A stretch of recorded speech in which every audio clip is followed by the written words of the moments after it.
Hey everyone, good morning, or at least it's still morning here on the West Coast. I just wanted to say hi, and I'm going to do my Glee cap of the quarterback.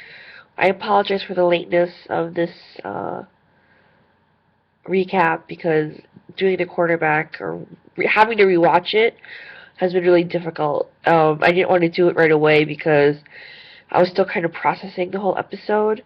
And since it's been a couple weeks since we saw it, I thought it was time for me to do a recap because Glee is coming back next Thursday. So, I'm going to go performance by performance, I think in the order that they went through in the episode, and then I'll talk more about, what's going on or whatever.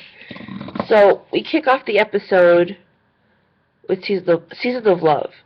Um, I think they started off right with that before Kurt has his little monologue. So, Season of Love is obviously from Rent. It opened up the second act of the actual musical. So, it seems pretty fitting that they start with Seasons of Love here. They do a beautiful rendition, and you could already see, or at least I did, that this was going to be a hard episode. They are all kind of, you can see their eyes, they look like they've been crying. And according to people on the set, or even Ryan Murphy, he said that most of the performances, or the whole episode, was one take because it was really hard for the cast to get through it. So it feels very raw and very emotional right from the beginning. I love that song and what it means, and I think it's very appropriate for Finn and Corey to have that song. So the only moment we see Finn in the whole episode is when they turn around and there's a picture of him like in his football portrait, and that's all we see of Finn. So we learned from Kurt that his funeral was 3 weeks ago, and that we're not going to know how he died. Like Kurt even said that, like something like, everybody wants to focus on how he died, but what's really important is to focus on how he lived. So we see Kurt going home back to Lima because I guess they're doing some kind of thing in the Glee Club, I think, for Finn, which is also Corey. So we see him pop into Rachel's room and say, like, I'm leaving now, and we get the sense that, she's so grief-stricken she can't even get out of bed. So Kurt returns, and, the whole... It's just really sad from each scene to each scene. And I think this is the first episode where you really, or at least I really feel like they were themselves. They weren't actually characters that they were playing, but we saw like Corey look shell shocked the whole episode. We see Naya act, be Santana, but there was just so much, it was really hard. All of them looked like they were crying. So we'll go right into the next performance, which was I'll Stand By You, originally done by the Pretenders. Amber comes back and does this song, and honestly, I think it might be one of her best performances ever on the show, and she's had a lot of them. Again, I think the emotion of the episode really hits home with a lot of the performances, and they are being she is being Mercedes, but she is Amber, and she's mourning the loss of her friend, and so that was a pretty powerful performance.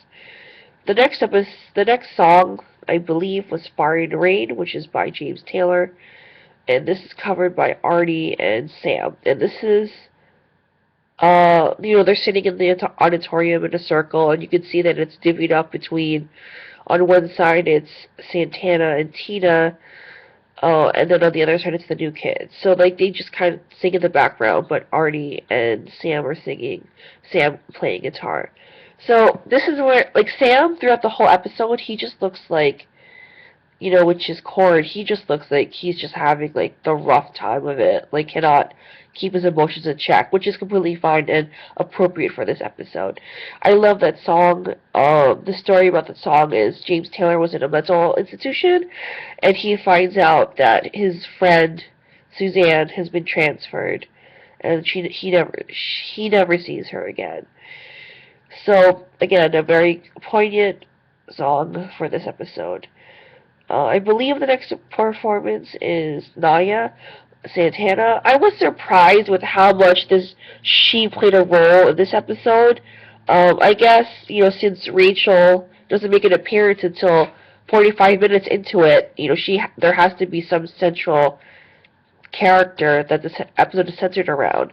So after we see Kurt go back home and, talk to his dad and his stepmom, who, by the way, gave, like, I don't know, I'm pretty sure she'll be nominated for, like, guest role for an Emmy, just for, like, her brief, like, 2-3 minute scene, because what she says is just, it just gets you, like, what she says, like, it's, oh god, I was crying so hard.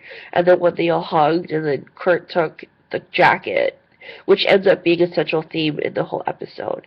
So we come to find out, that Santana doesn't know how to handle her grief about Finn. She doesn't know what to do with it. She sees Figgins in the hallway, she looks at the locker, and she sees new Santana, like, trying to start taking down the memorial.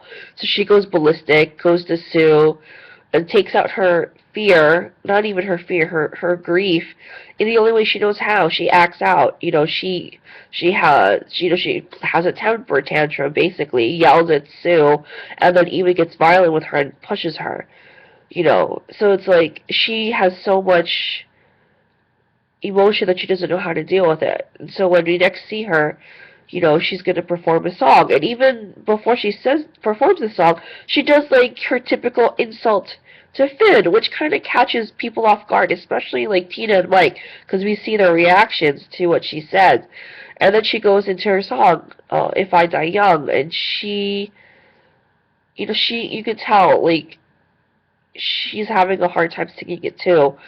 And this is difficult to know if, how good of an actress Maya is, because obviously it's you can see that she is acting, but maybe she's acting in an exaggerated version of grief because she's acting as Santana. But she has a full-on breakdown in the middle of the song. Like, you could see it, and, I mean, I'm sure it was scripted that Santana has a breakdown, but they probably don't say how to have the breakdown, so that's pretty much all Naya. And then, as she starts crying, you can see Mike and Mr. Shu start to go to her, and that just freaks her out even more, and she shrieks. And then we see her in the auditorium, just sitting there, and then Kurt comes along, which I think is great. Their friendship has been growing and growing and growing, and now they're roommates, and, she says that, like, she tells Kurt the things she wrote down about Finn that he did that were nice to her, and then Kurt, basically says, there's no shame in like holding back how you feel, and like, if you've learned anything from Finn, it's that you need to tell the people that you love how you feel about them. And so Santana gets all emotional again, and she asks Kurt to leave, and then Kurt takes off Finn's varsity jacket and puts it around her shoulders. So the other competing story is that of Puck. So we see Puck, really having a difficult time dealing with his best friend's death. We learned that there was a tree planted in Finn's honor, and that it has magically been planted. So we've come to find out that Coach Beast, who again is acting purely as herself, not as Coach Beast in this episode, because she's just so emotional too. We learn that Puck has taken down the tree or stolen it because it's just too difficult for him to even deal with the fact that his friend is gone. And that he gets accused of stealing Finn's varsity jacket from Santana, because Santana apparently went to the nurse to take a grief siesta, hung it on a coat hanger, and it was gone when she woke up. So he's tired of getting blamed for stuff like that, and he just is angry that Finn is gone. So Coach Beast corrals him, and, they cry together, they commiserate together. And we see him plant another tree for Finn. He sings No Surrender to him, which is by Bruce Springsteen. And then we learn of his plans to join the military, for his brother, for Finn. And that's probably the last time we'll see Puck. So coming up on the last 15 minutes of the episode, it's Rachel. And this, I have no idea where she pulled the strength out to do this episode, where she didn't have that much dialogue. The big thing was her singing, and we have learned that this song has significance to her and Corey, so that's why she picked the song. She picked the song she was going to sing. And that she recorded the song first before everybody else, because she wanted to show that she's giving them her blessing to move on, and basically saying, if I can do this, you can do this too. And the song is a very, I mean, the words are wonderful. It's written by Bob Dylan, has been covered by a lot of people like Billy Joel, Kelly Clarkson, and Adele, which I think is the version that this one is going for, Adele's version. But the way she sings it, it's so haunting and heartbreaking, and you could hear her voice, like, it's just so difficult, and it's just, that last scene, it's just, when they get the plaque, which is, if you recall, they have a plaque up in the auditorium for, like, I guess Mr. Shu's choir director, because she's passed away, and now Finn has one. And then the quote that he gives is like, the show must go on somewhere all over the place, which is very, very Finn-like, and they put up the plaque together. So the tying moment through it all is that we see Mr. Shu trying to keep it together in front of the kids. But when Emma comes home, she could hear him crying, and we come to find out that he's the one who took the jacket from Santana, and he just cries, and that's how it ends. So this was an awesome episode. It was written by Ryan, Ian, and Brad, and I think Ian directed it. Maybe it was Brad. Not Ryan. Ryan didn't direct it. But I think it's a standalone episode where a lot of people who haven't watched Glee for the past couple seasons would tune in for this one. It was pretty good if you hadn't been watching Glee, that you could figure out what's going on. The fact that all the old kids, the graduates, had sung the majority of the songs was very appropriate. It was nice that the new kids would sing along in the background, but that they weren't given any songs, only because they only knew Finn for a year. These other kids, they've known Finn for 3 years, and they were really close, and that makes sense. So overall, the episode was so difficult to get through. I think it was a great tribute to Finn Hudson and Corey Monteith. And, we'll see if we ever find out how Finn died. Somebody asked Ryan Murphy, they've decided that next season, the 6th season, is going to be the last, because that's the last one they're contracted for. And Ryan Murphy admitted that he already knew how he was going to end the series, and that it would be Rachel and Finn who would have the last lines, and that actually it would be Rachel who had the last line. And now that Finn isn't there, he's going to have to rewrite and rethink the whole episode, or at least how he's going to end it. And he said that it's going to basically, it will honor Finn and Corey, even that last episode. So just thinking about it makes me get all teary-eyed again.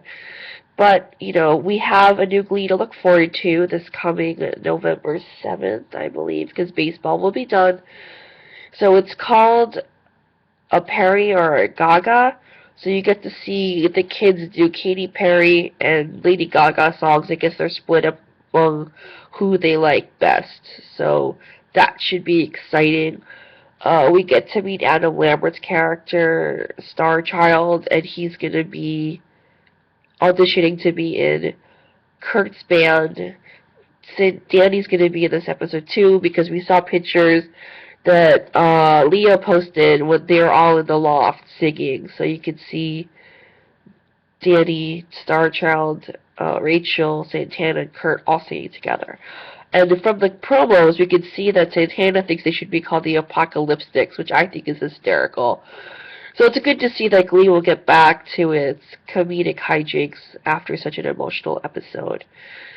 So anyway, I think that'll do it for now. I hope that all of you are doing well. I'd love to hear your feedback on the quarterback, and let's see what else do I have going on. I just updated my fan fiction story, the one that got away. I'm almost done with it. There's only 2 chapters left, and then I'll be done.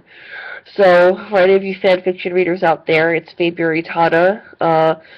It's kind of a switch for me because it's turned into Quintana and Pierceberry as opposed to Britannia and Fayberry. But, gotta do what you're inspired to do. So that's what inspired me this past year. Essentially, I've been working on this for about a year now. So anyway, take care, everyone. Peace out, homies. I'll see you after a lady and a gaga. No, a Perry and a gaga. Sorry, that was my mistake. Alright, take care. Bye.